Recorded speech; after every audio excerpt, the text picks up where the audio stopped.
Jika kalian menggunakan benih kemasan, langkah yang harus kalian lakukan adalah merendam benih terlebih dahulu. Di sini saya menggunakan air hangat-hangat kuku agar benih mudah berkecambah.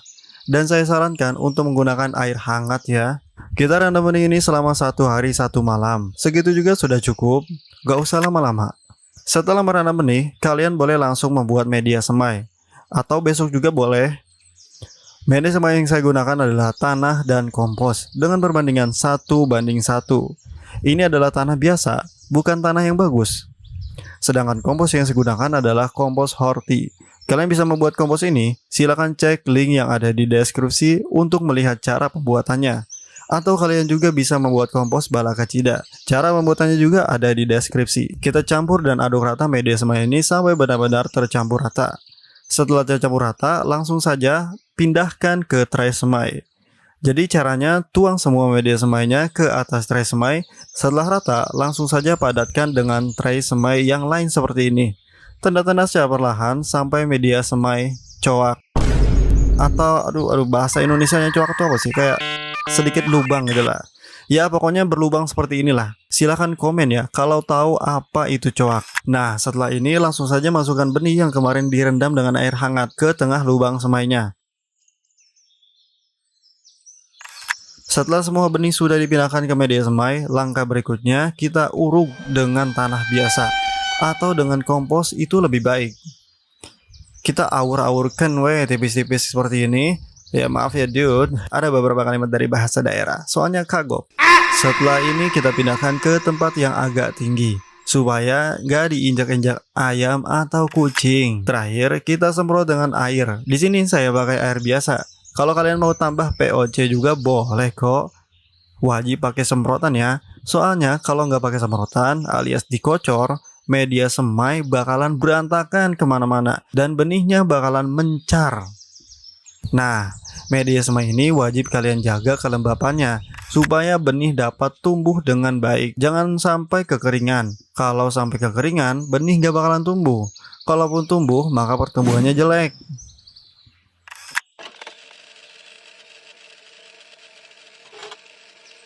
Setelah benih sudah disemai, maka kalian boleh langsung membuat media tanamnya.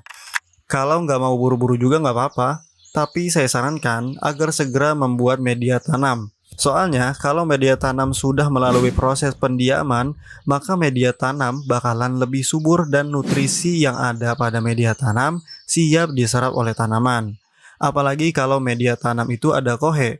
Dengan adanya proses pendiaman selama 1 bulan, kohe itu bakalan mengalami proses dekomposisi dan meminimalisir adanya patogen yang menyebabkan tanaman tiba-tiba layu atau busuk batang atau busuk buah dan lain sebagainya.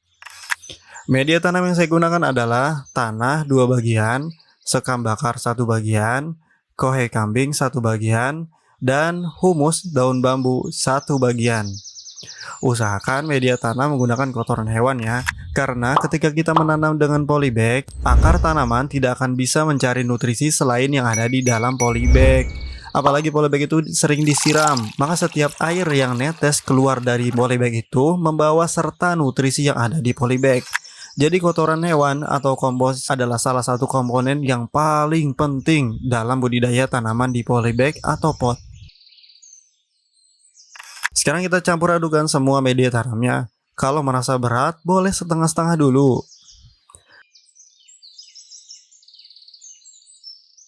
Setelah media tanam sudah tercampur rata, langsung masukkan ke polybag. Di sini saya menggunakan polybag ukuran 40 x 40. Ini adalah ukuran minimal untuk tanaman hortikultura. Saya sarankan agar tidak menggunakan polybag dengan ukuran yang lebih kecil dari ini.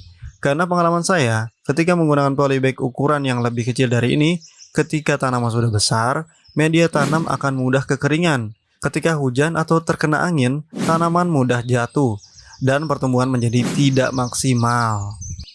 Setelah media tanam sudah dimasukkan ke dalam polybag, langsung saja kita berikan dekomposer. Ini adalah dekomposer yang mengandung trichoderma, dan trichoderma ini adalah jamur yang menguntungkan penanam karena dapat mengekspansi wilayah sehingga jamur patogen tidak dapat tumbuh pada media tanam. Kalau kalian nggak punya decomposer, maka boleh pakai JMS. Cara pembuatan JMS ada di deskripsi.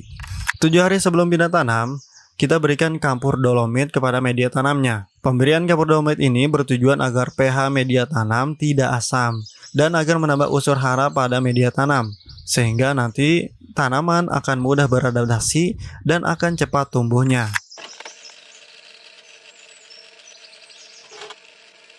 Bibit cabai ini sudah memiliki 4 daun. Saatnya kita pindah tanam. Kalau pindah tanam, usahakan menanam bibitnya sampai ke tengah pangkal atau agak lebih dalam, supaya bibit tidak terkoyak saat kita menyiramkan air.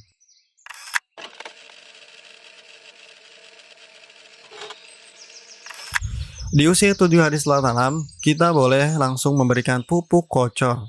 Pupuk kocor yang saya gunakan adalah Jakaba dengan dosis 100 ml per liter air. Kalian bisa membuat pupuk ini, caranya ada di deskripsi. Kemudian saya tambah asam humat dengan dosis 2 gram per liter air. Jika kalian nggak punya, maka nggak apa-apa. Kalau kalian ingin membelinya, maka silakan cek link yang ada di deskripsi. Harganya 10.000 aja. Kocor sebanyak kurang lebih 200 ml per tanaman. Kocor dengan pupuk ini setiap 7 hari sekali.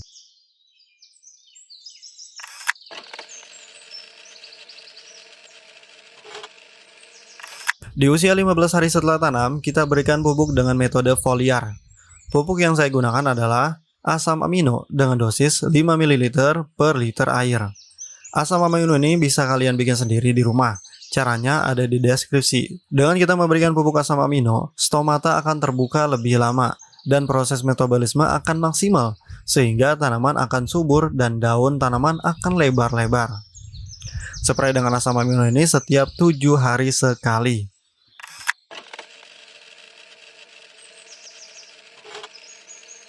30 hari setelah tanam, tanaman ini sudah muncul putik bunga dan sudah banyak tunasnya.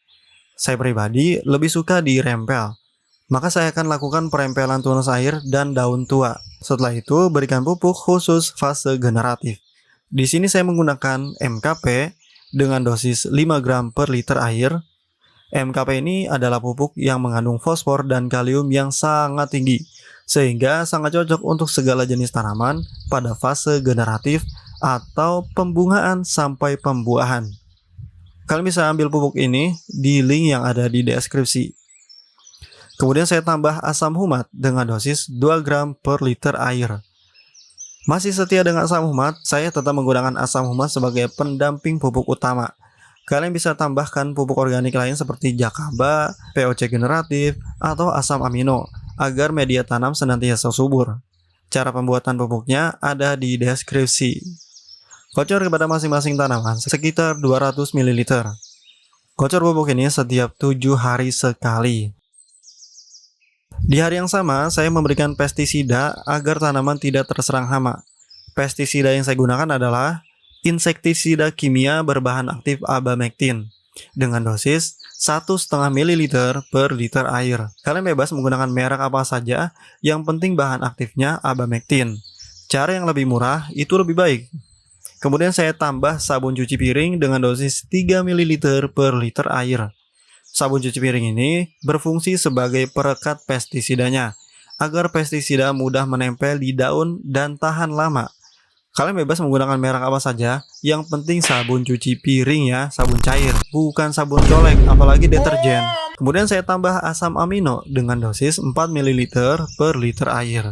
Saya tambahkan asam amino karena sudah masuk jadwal pemberian pupuk foliar. Kalian bisa mengganti asam amino ini dengan MKP, karena sudah masuk fase generatif. Lakukan pemberian pestisida ini setiap dibutuhkan saja. Apabila tidak ada hama atau hamanya sedikit, maka stop penggunaan pestisida kimia ini dan ganti dengan jadam sulfur ditambah jadam wetting agent. Adapun pemberian pupuk foliarnya dilakukan 7 hari sekali. Jangan lupa, pupuk foliar yang digunakan adalah asam amino dan boleh diganti dengan MKP dengan dosis 2 gram per liter air.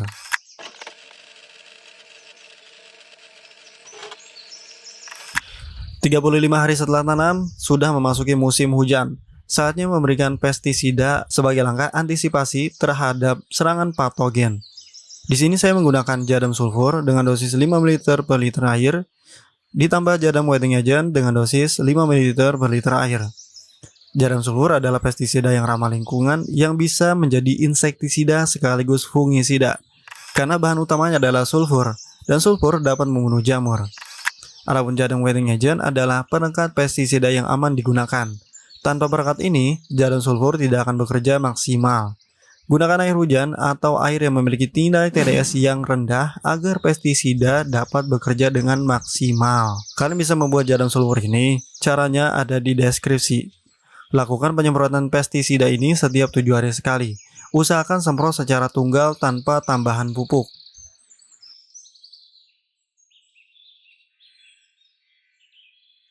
Pada usia 52 hari setelah tanam, buah cabai sudah mulai banyak yang bertumbuhan. Saatnya memberikan kompos agar tanaman selalu sehat dan agar putik buahnya tidak mudah rontok. Di sini saya menggunakan kompos dengan bahan dasar kotoran kambing. Peringatan keras untuk kita semua, jangan gunakan kotoran hewan yang masih bau alias belum jadi kompos. Adapun kompos yang saya gunakan sudah sangat matang, sampai dingin dan tidak berbau. Lakukan pemberian kompos setiap 10 hari sekali, agar tanaman senantiasa sehat dan terus berbuah. Qadarullah, tanaman ini terserang lalat buah. Kalian boleh ikuti langkah-langkah yang saya lakukan. Pertama, petik semua cabai yang terkena serangan lalat buah. Setelah itu, taruh tanaman yang aromanya menyengat. Di sini saya menggunakan tanaman kemangi. Kemudian kalian buat jebakan buah dengan menggunakan umpan petrogenol. Caranya seperti ini. Siapkan botol plastik kosong, minimal ukuran 600 ml. Kemudian lubangi sampingnya sebanyak 4 lubang, kurang lebih seukuran diameter pensil. Dan lubangi juga tutupnya seperti ini. Kemudian sobekkan kapas secukupnya saja dan ikat dengan tali. Ambil lidi atau apa saja untuk menahan tali. Ukur panjang tali yang ada di botol sampai mendekati lubang yang ada di botolnya. Kalau sudah diukur, langsung saja ikatkan lidi ke tali, sesuai dengan patokan yang sudah kita ukur barusan.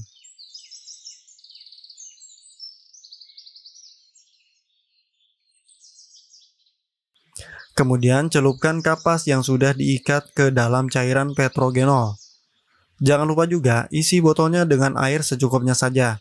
Intinya jangan sampai terkena lubang yang di sisi botolnya.